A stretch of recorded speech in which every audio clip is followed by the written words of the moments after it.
All right, we are right at 1 p.m., so I'm going to get us started here. Katrina, can we hop back over to that slide?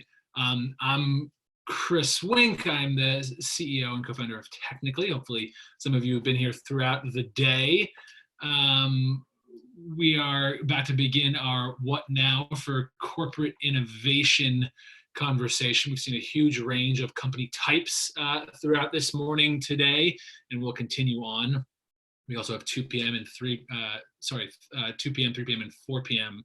sessions. There's a couple housekeeping notes in our slides that I want to reference, but just for ease now, throughout the day, these sessions have been ending at the 45 or 50. So basically, right now we'll be ending at 1:45, 1:50. So you will get a break before our 2 p.m. session. In the bottom tray here, you'll see your Q&A function in Zoom. That's where we're accepting throughout our conversation all of the available, any questions you might have. So please, throughout the conversation, drop in questions, and the chat function to the right is where you are very welcome to be throwing in any other comments, background, feedback, experiences you guys have for our panel. So I'm being joined by two panelists whom I want to have introduce themselves, but I think our colleague Navin is still coming over from our green rooms. I don't yet see him popped up. So I'm also joined by Danielle Cohn, who's the Vice President for Startup Engagement for Comcast, and we'll be joined by our friend who Open Innovation from Clorox in a moment. But Danielle, maybe start us off with where are you broadcasting from, and is that a real background or not, as we wait for Navin to join? Is this a real background? Yes, is that actually a background? It is. It's a real background, and I am joining from my condo. And this art I actually got last year this time during Philly Tech Week, during Chris's call for people to buy art from Old City artists. And I saw it on the wall of Indy Hall in a picture that someone had posted, and went over and picked up this piece of art, carried it home, and it's here. And actually, Navin, who just joined us from Clorox, when I first met him about a week ago, the first thing he pointed out was that he liked this piece of art. It's very important to know that you have great backgrounds. Yeah, that was during Philly Tech Week. We did something in Philadelphia last year to encourage folks to buy local art, something that we do in all of our communities. Navin, though, we're joined by our second half of this conversation. Navin, who are you, where are you coming from, and where are you broadcasting from? Oh, you're still muted, Navin. The most common phrase said today. There you go. Hi, I'm Navin Kunde, like Monday, Tuesday, Wednesday, Kunde. I'm dialing in from the San Francisco Bay Area, from my home. I have a piece of stock art from Michael's back there in the background. You will see that in many different Zoom backgrounds, and it's not a standard background. It's just a cheap art that looks nice stuck over our piano. I work in the Open Innovation team at the Clorox company. I lead the team. I was a member of the team for several years, and that's what I do. I'm happy to be here. Navin, let's start with you, but I want to ask both of you guys, what has changed about your understanding of the work you do in the last 2 months? I have to feel like it's become more focused, pronounced. What have you been thinking about doing the way you do your work in the last 8 weeks? How's that changed for you, Navin, to start? Yeah, focus for sure. A lot more working from home, so we have to make sure that our people are well taken care of and well set up to be productive from home. But also, there's lots of distractions, and you have to be sensitive to that. People have childcare needs and so on. So we have to sort of think a lot more holistically about the person. It's not like they're at work and they have sort of shut off their home life. So there's a lot more blurring of the lines. From a work perspective, it's been really good for us. We've been a lot more focused. I think it's very clear who the go-to people are when you're at home. You're not just randomly running into people. You're just really focusing and reaching out to those that you need to reach out to so you can get work done and then you can get on with your life. And from a purpose perspective, it's been really good for Clorox because it's really brought us back to our roots as a health and wellness company. And bleach being started 107 years ago in Oakland, California, as a solution for disinfection and then eventually cleaning and so on and so forth. So really getting back to those roots and seeing that happen has been really good, and it's allowed us to focus on what matters to the consumer. Danielle, Sam, you've been doing this work for a few years. Has something changed in your understanding of it over the last 8 weeks or so? I think that the number one thing is that we have just had to shift virtually in so many different ways. And we've also just heard from so many founders across Philadelphia, but around the world, that providing relevant information and being there for the community is now more important, I think, than ever before. And there's a lot of information out there. It's uncertain times, especially for startups, where the space in which we work. And so I think overall what we've seen is we've just had to shift everything very quickly online. I've been amazed by the team, the startup engagement team, being able to just quickly do that. We as a team work as digital nomads all the time. So our ability to continue on and to think about how to quickly pivot is shining through. I think that there's, to Navin's point, you absolutely, I find that I'm more focused, the team is definitely focused, and we started at the beginning of the year with core focus areas, and those 4 focus areas, which I can talk about later, they just continue to shine through that the areas that we're looking at were the right areas for this year. And even though we've had to shift them a little bit or add some detail, it's been great to know that, by going and talking to business leaders at the beginning of the year about what's top of mind, that they were back then thinking about the things that are really relevant today as well. Mm. We at Technically, we report on this concept of innovation a lot. Understandably and rightly, it gets made fun of a bit, of being this overused word that ceases to have all meaning. But for me personally, it's a pretty important word. It has a real meaning. Maybe Navin, starting with you, I guess I'm wondering if you're sitting, you're talking to a friend and they're like, innovation is hogwash. This is all window dressing. What's the difference between this? I guess, is that true? Is this just all window dressing and you guys are, playing and futzing, or are you doing something important and core to the global businesses you work at? It can be hogwash. In some companies, I'm sure it is. In a lot of experiences, people are working on pet projects or stuff that is completely disconnected from a core consumer or a societal need, in which case, I don't know why somebody even wants to innovate. Stick with what works. In other cases, it absolutely, if it meets a core need, then it is not. And if it is done well, it's actually the lifeblood of continuing to improve as a society. And, I love, her example of the 4 areas being still consistent. And that means to me that they did it the right way even before COVID.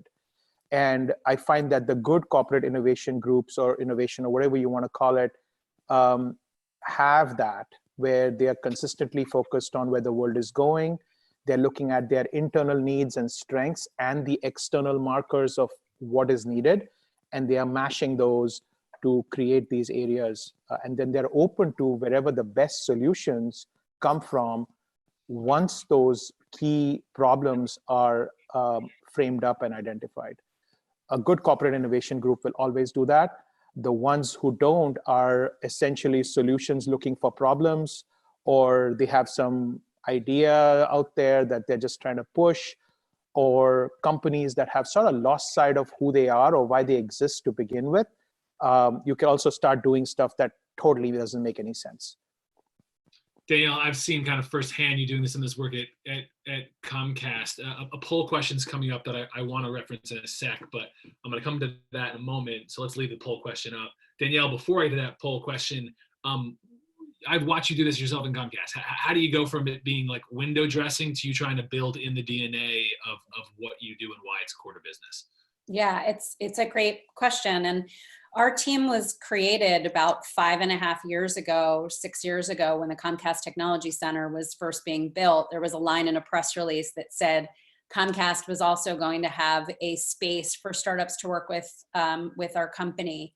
And it was our job to build that. And what we did is we actually went, and Chris, you were a part of those, that first tour that we took. We did a listening tour for a while and talked to 1,500 founders across the US and in London and Tel Aviv, and basically asked what made great corporate startup partnerships, innovation partnerships, and what didn't. And we've leaned in on every part of the insight we've heard from founders. At the same time, we know that the inspiration from the founders has also continued to mesh into the culture within our employee base, both as mentors. We have employees who, many of which attend events virtually and in person, right along startups. And so we've seen it from a cultural perspective, but also to Navin's point, we have tried to stay very core, very focused on the business's core areas of focus, so that when we do meet high potential startups, we can help them get to the right business leader. We can help them try something new, try a pilot, try a proof of concept. And because we've stayed so close to the core and brought true business value, we find that we get more traction with the companies than some other programs may. It's definitely, though, I remember Navin said this the other day, and it has stuck in my head.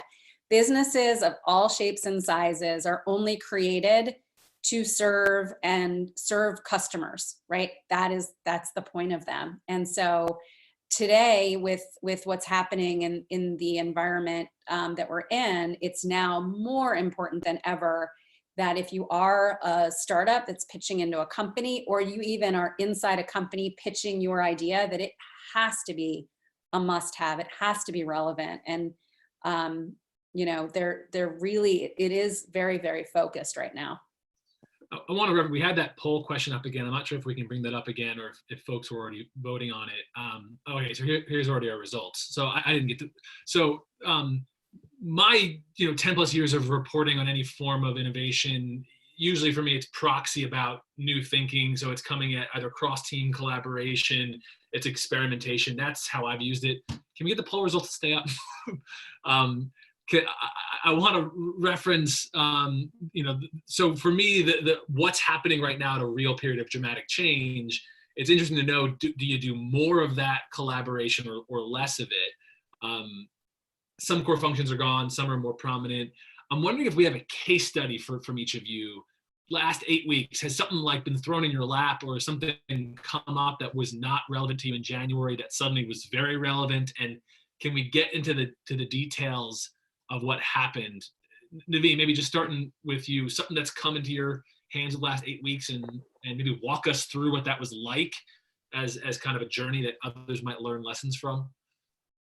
I think over the last 8 weeks, nothing new has come on board, but just a lot more of the longer term stuff has fallen in our laps, because the rest of the business, wherever possible, has really been mobilized to support the COVID-19 needs. So anybody who could go to the plant has worked in the plant. Anybody can work in the pilot plant from R&D labs goes there.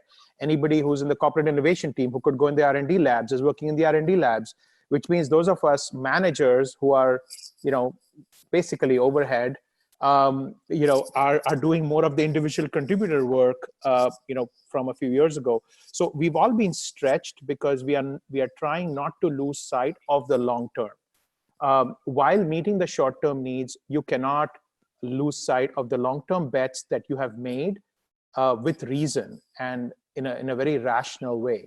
So that's been the big change for us, is the hyper focus needed I'm working harder than ever, even though I'm working from home, and I have a nice balance and I can walk my spaniel and do all the other fun stuff I like to do.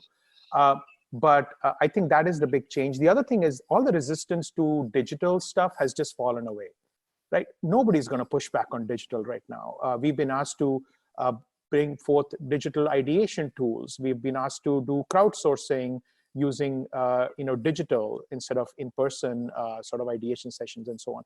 So I think some of those tools that we had been advocating for, and people had been sort of resisting or not looking into it, all that has changed for the better for us. I mean, just as a follow-up there, I mean, you work at one of the companies responsible for one of the most familiar brands in households, but holy hell, suddenly more aware, more present, like probably one of the 4 or 5 products that people were most suddenly aware of. You just spoke on something big, though. A company of your scale and size, even what seems like a big change can still be relatively small. Is this moment of like suddenly everyone wiping everything down way more than they used to? Are you kind of saying, is there something that your team still has to be thinking about, or is that still perceived as a behavior that might not represent years-long changes? It's a blip in the radar. I wouldn't call it a blip in the radar. I think there'll be some fundamental changes in the way people think about cleaning and disinfection. I think the need for something that actually kills the bugs versus something that just sort of cleans the surface and smells nice are 2 different things, okay? And so the true core of the product begins to matter again, and we've always stood for that. So in some ways, it's a return to the old-fashioned values that we represent and the core of the trust that we have earned with the Clorox consumer over the last, the US consumer over the last 100 years. So in some ways, it's a return to normalcy for us. So I wouldn't say that things haven't changed. It's just been, it's nice to see that change.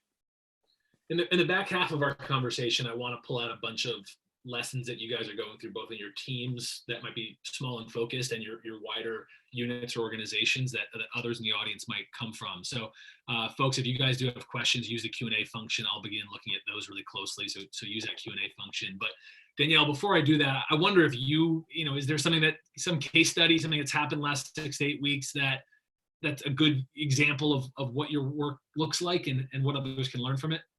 Yeah, I think there's a few things. And I kick myself that I didn't buy those 3 packs of the Clorox wipes every time I saw them. Every time. So I think for us, it's been really a great opportunity to be asked to work on projects that we generally wouldn't have been pulled into.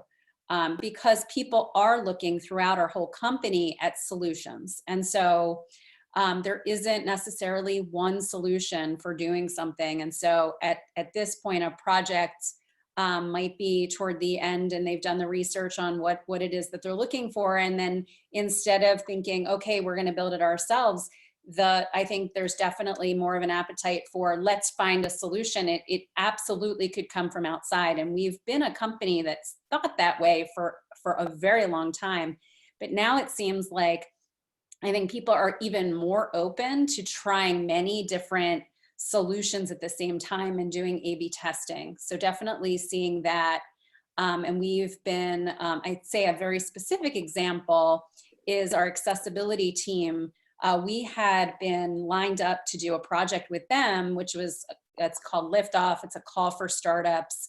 And this is something we started doing outside of our accelerator that's for later stage enterprise ready companies. And we had thought about putting it on pause and they said, no, we really want to do it.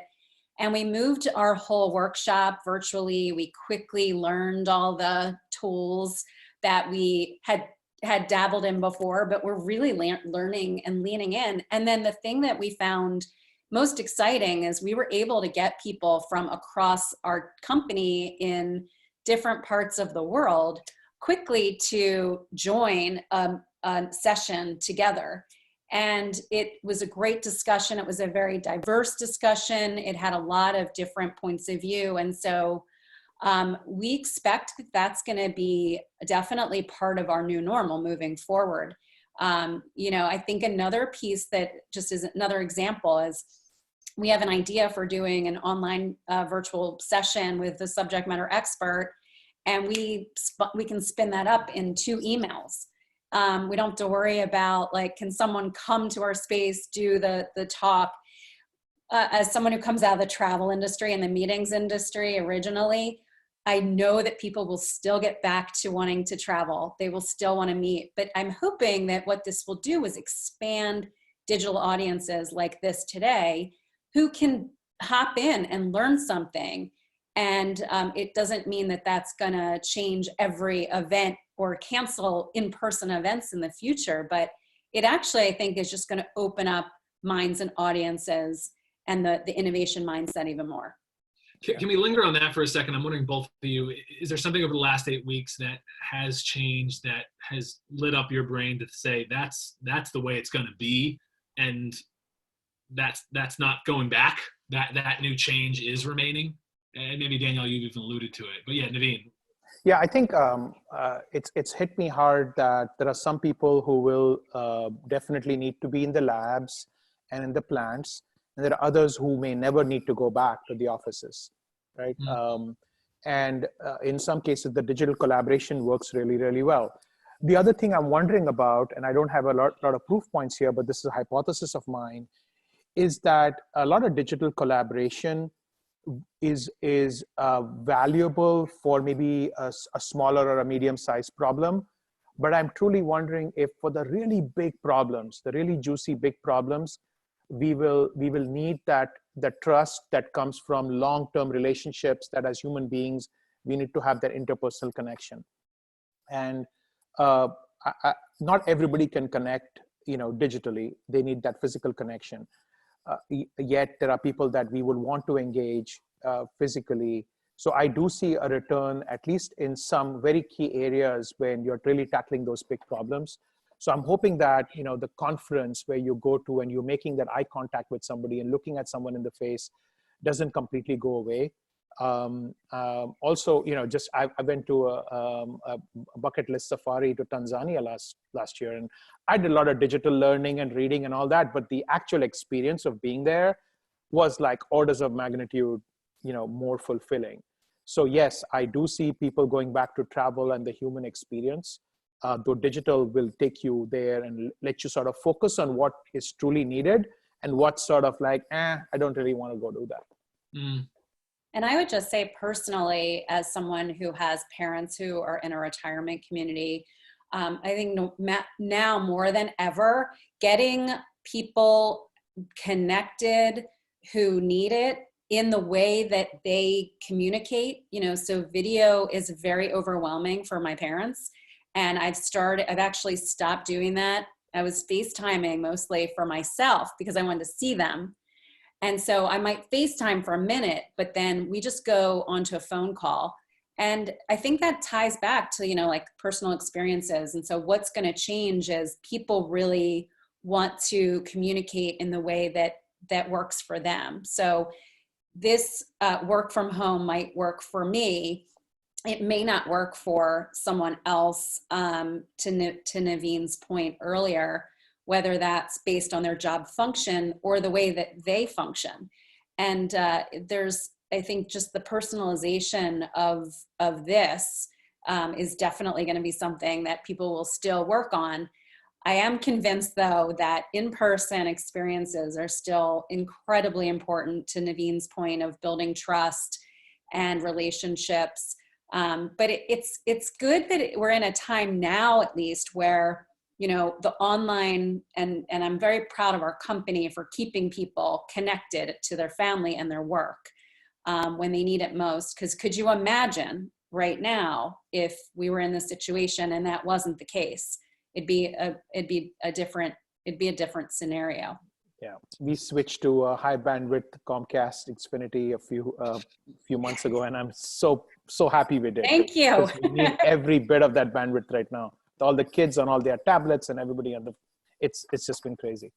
There's not a prompted commercial. Don't worry, that's Yeah. genuine. I see a couple folks commented, Danielle, on your note of not picking up Clorox back. I've seen now a couple comments of people referencing all those times they passed by the hand sanitizer at a trade show, and suddenly feels a lot more relevant. One of the Q&As, one of the questions that came in that I see that I might even widen it.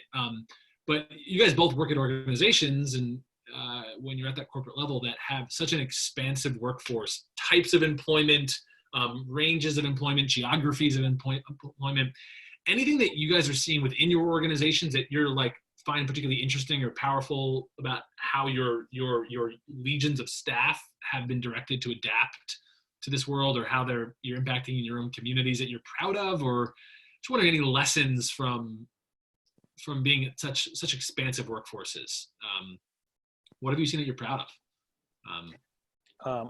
I'm incredibly proud to be part of the Clorox company. I'll be honest with you. When I joined Clorox about 10 years ago, after being a consultant for many years, it wasn't a sexy place to join. I mean, compared to Apple or Google or some of the other places I could have, joined in Silicon Valley. But I really liked the culture. I really like what the company stood for, the health and wellness message. And there are lots of other brands within the Clorox company that truly serve the consumer. And I just liked it. It just worked for me. What I'm incredibly proud of is how the leadership and the people have responded. It's been safety of the person first, and then take care of the caregivers around you in your family as well as in the community. So we've given away pallets of wipes to the caregivers and the essential workers in healthcare space, or firemen or whoever it might need it. And then the third part is then doing the best we can to meet the demands of the consumer. And consumer includes hospitals and so on, and just retail consumers, working as much and as fast as we can without compromising the quality and without raising the price.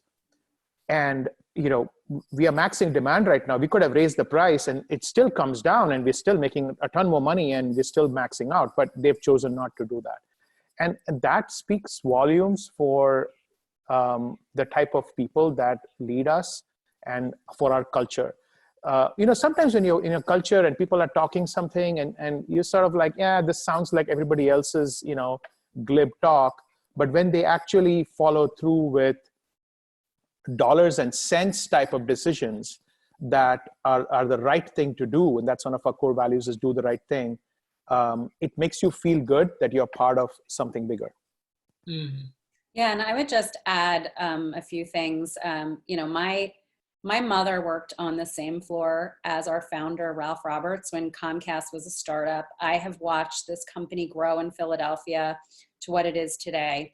And it is, I've been so impressed by the leadership and the transparency and the regular communication, the care around employees, our customers. I've been really impressed by the fact that I think 95% of our US call center employees are now working from home, and that got stood up really quickly. Mostly really impressed too with the expanded Internet Essentials commitment and getting people to have access when they need it.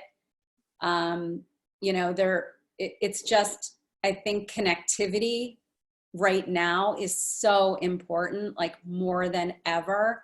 And what I'm seeing is a lot of the investments that took place years ago by strategic development, corporate innovation, other business leaders throughout Comcast NBCU over the last decade. You're really you see them in full swing and strong, and alongside the core, a big part of the reason why people are staying connected and safe. And that is definitely, it's a good time to be working for a company that I truly believe is doing the right thing, to Navin's point. There's been a follow-up Q&A came up. This might not be either of your focus, but I wonder, I guess the question is about contact tracing. So I guess it's more, do you know if either of your organizations, given the size of them, are your own workforces seen as like small representative pools of the broader population, or is this like way too wildly out of where you guys work on? It's not in my area of expertise, but certainly there's been a COVID response team, I'd imagine, at both of our companies that track this and make sure that, again, employees and our customers are safe. Yeah. But that's not my area of expertise. Yeah, it's not mine either, but I can talk to a couple of pieces that are R&D centric that I can speak to. One is when we go into the labs to work, because we need to continue, working on and developing things and so on. We make sure that people go there, they're signing in to security, and then they get their temperature checked and they get the right equipment before they go and work in the lab. Also, in the past, we used to have people working in the labs during the week. And on the weekends, if somebody goes in, then we used to have a buddy system where you can't be all alone in the lab. If something happens, then and nobody knows, so we had this buddy system. But now people are working in the labs throughout the week, and because of social distancing, we don't want a whole bunch of people clustering. So, but the buddy system is really slowing us down because the people might need to be in different places. It's not just an occasional weekend thing. So we are experimenting with things like those phone apps. I forget the actual app that we were experimenting with. And again, we are innovation, we are R&D, so we're always trying new stuff. Where if you don't check in, then somebody knows that you're not moving. Or if the phone hasn't moved in 5 minutes, the security guard at the front entrance gets an alarm, and so on. So we can try other technologies to do in the physical world what people, senior populations might have that, right? Where if grandma doesn't move for like an hour, then the granddaughter gets a notification. But we are sort of adapting some of those to our folks who are working in the labs. And so in the plants, it's less because, you have people in the plants who are sort of working with each other. But in the labs, definitely that's something that we've implemented. So it's not exactly answering your question in the broader IT sense, but that's the R&D perspective. Although bringing up, just building on what Navin just said too, I think another trend we're going to see is just, there was like business technology and then personal technology. And I think more and more, and we're seeing this in real time right now, even with Zoom, right? Where might have been from a business perspective at first, then you're trying it at home. And so the grayness, I think work from home, work-life balance, but now work-life technology is going to be like something really fun to watch. It's funny to me you say Zoom because, I was part of a small group that looked at different video conferencing technologies a few years ago, and we recommended Zoom. And our IT guys picked WebEx because Zoom didn't have some of the security features and other things that they allow, and you can hack into the system and other stuff. So you're like, Zoom's so much better for consumer experience. And now it's funny, everybody's using Zoom. But for the corporate stuff, we still use WebEx. But, here I am on Zoom. So it's just ironic. And we use Teams, and I've been really impressed from a work perspective, I've loved Teams. I think that was like a new technology that we quickly, everyone within our strategic development group, everyone, is now on Teams communicating, doing meetings that way. But then on personal, and a lot of businesses are using Zoom. So it's been fun to watch. And people are trying all kinds of stuff. There was an app called Marco Polo that, some of the folks in my team are using. People are trying WhatsApp. The point is it's communication, right? And right. whatever you can use to communicate and get your point across and have that team chemistry or whatever it is that you're seeking, or project a presentation so you can actually reach a decision, whatever it is, that's going to win. So what is the need that you're serving, and are you doing it in a way that is easy, and the activation energy to do it, as we say in the chemistry world, is low, and that's going to win. Let's actually turn. We have just about 10 minutes, a little bit less time left. Let's dig a little bit into future of work. You guys are both alluding to it now, though I doubt either of your teams are explicitly responsible for shaping where your organizations will look in the future of work. I have to assume just you guys and your teams are representative of trends, and so I would have to think you help influence in some form. I guess at a high level, is it too soon, or are you guys already thinking about how right now is going to shape the way your workforces look years to come? Are you already seeing those examples or thinking about, if it's video chat suddenly moving to the norm, anything you're seeing now that you... Well, I'll just jump in really quick. So one of our focus areas for 2020 in January that was identified across all of the business leads was future of work. So we have actually been scouting for our accelerator, which a plug for that if you do work in future of work and you're building something, or applications close on Sunday. So we already were looking at that, and then we've been asked to dive in even deeper on what that looks like. Specifically, I'd say to Navin's point earlier on collaboration tools, that's definitely something that there is no perfect solution yet for, but there are a lot of people working on it. And because people are forced to try new things and create new things on their own, we actually think it's an exciting time to see what might start up in that space. There's absolutely a team at Comcast that I am not a part of, but there's a team at Comcast definitely focused on getting back to work and what that looks like. It's too early to determine, but I do think this, virtual meetings and the flexibility with where people are working from is certainly something from a trend perspective I think we'll see for many, many years. Yeah, I agree. I think virtual meetings and all are already here. So, the things that I'm expecting as far as future of work, and I remember first digging into this with the Institute for the Future in Palo Alto a few years ago. They did a lot of work on the future of work. Two things that really pop to mind. One is the globalization and the blurring of the lines between the corporate and the sort of free agent nation out there is going to accelerate. It was already happening. Our open innovation team is really about innovation can come from anywhere. You partner with folks outside, whether it's universities or startups or other corporates. It's going to go even more and go even more global. And the stuff that we were seeing on the consumer front, like e-lands, right? My wife's a writer, and she published a book, and she looked at people to design her cover, and there were people from Bolivia and Kazakhstan, and she ended up picking somebody who happened to be 10 miles away, but we didn't know that when we picked her. But global just is a complete level playing field. You go with the person who does the job for the price you want and the quality you want. The second piece is, at least from the corporate world, they are realizing the need for speed at a reasonable quality. And what I mean by that is, I've always loved the startup world. I have so many friends who are in that world. People in the startup world think in minutes, hours, days, maybe weeks if they're slow. The corporate world, if we are fast, we'll think in weeks, months, quarters, hopefully not years. But the intersection is at the weeks, right? And now they're realizing, hey, we better go much faster. So decisions are going to be made faster. And so a lot of the tools that push that are going to be much more in vogue. And this idea that we have to do it all internally is just going to be, I think, questioned a lot more.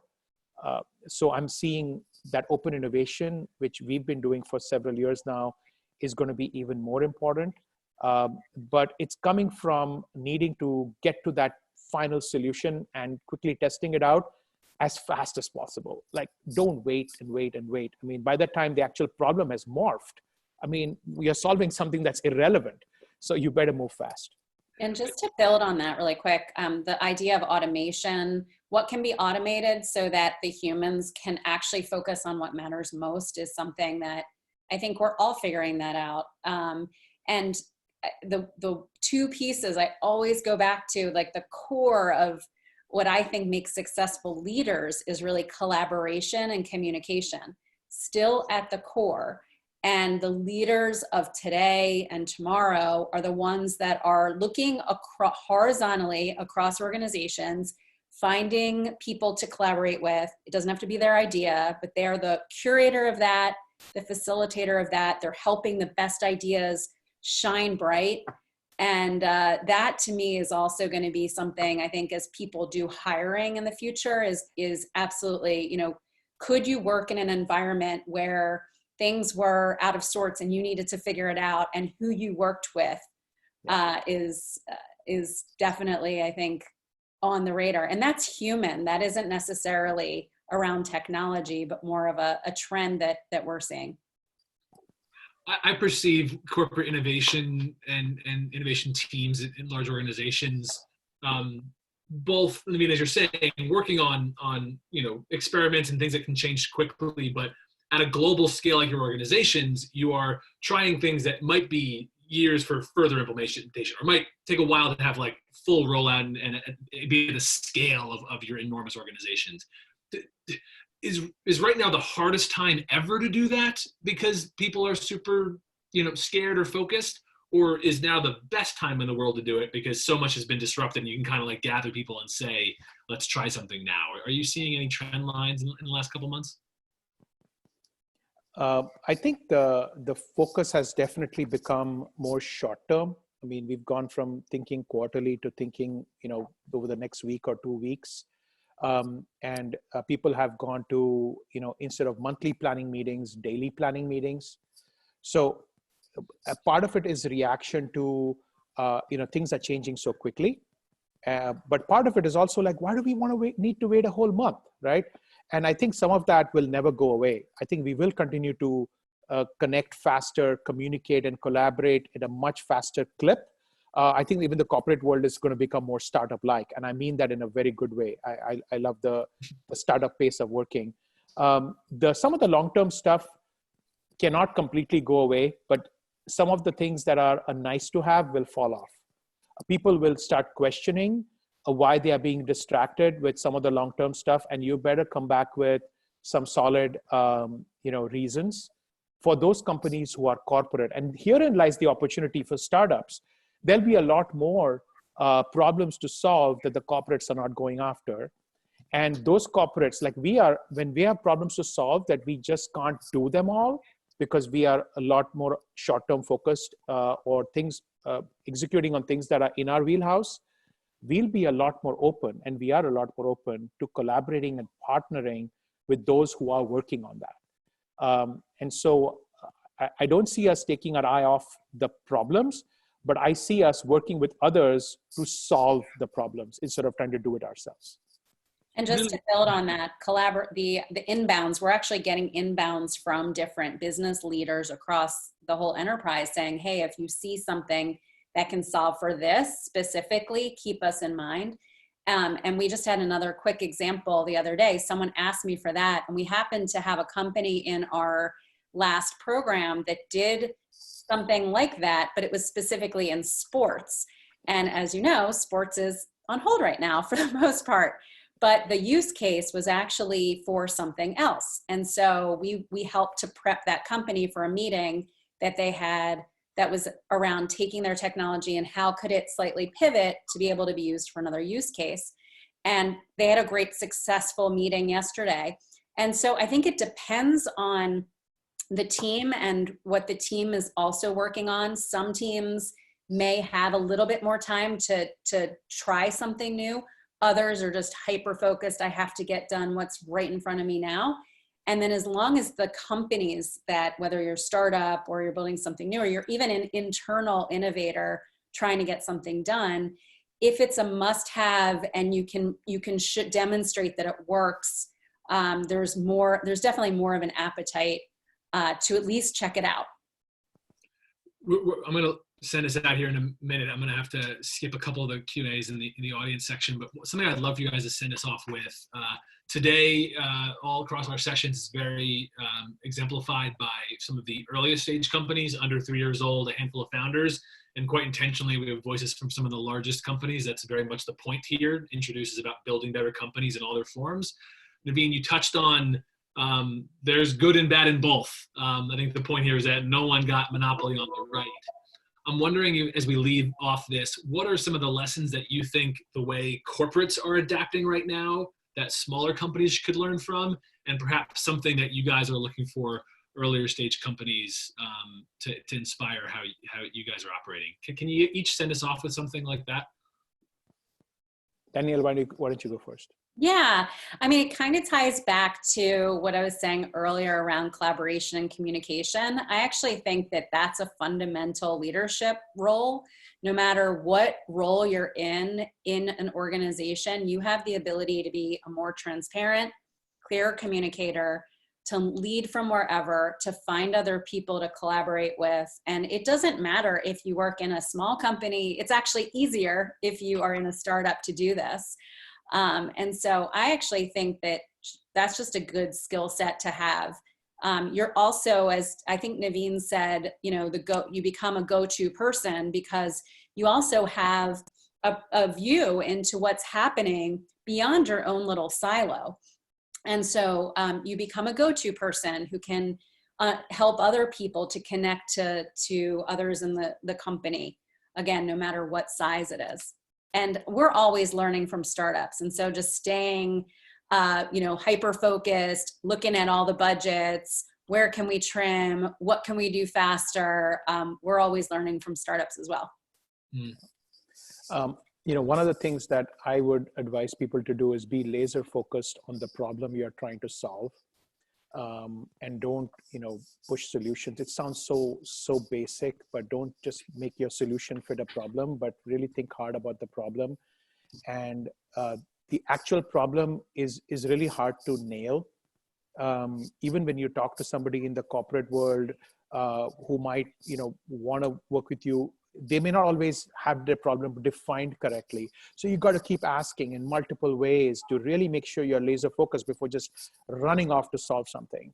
And just be ready to pivot and walk away from something you've built if it's not solving a problem that somebody cares about. Perfect. All right, friends, we're gonna close out this conversation. As always today, we have a short break before our 2 p.m. conversation, which will be on employer branding. Basically, what the heck do you do now if you're in a hiring freeze or if things are disrupting? How do you make sure people want to work and think about working at your company? So take a break, stick around for that. But for now, thank you, Navin. Thank you, Danielle, for being part of this conversation. Stay healthy, everyone. Thank you very much. Thank you for having me. Thank you. Appreciate it. Bye, Danielle. Bye, Chris. Bye. See everyone at 2 o'clock.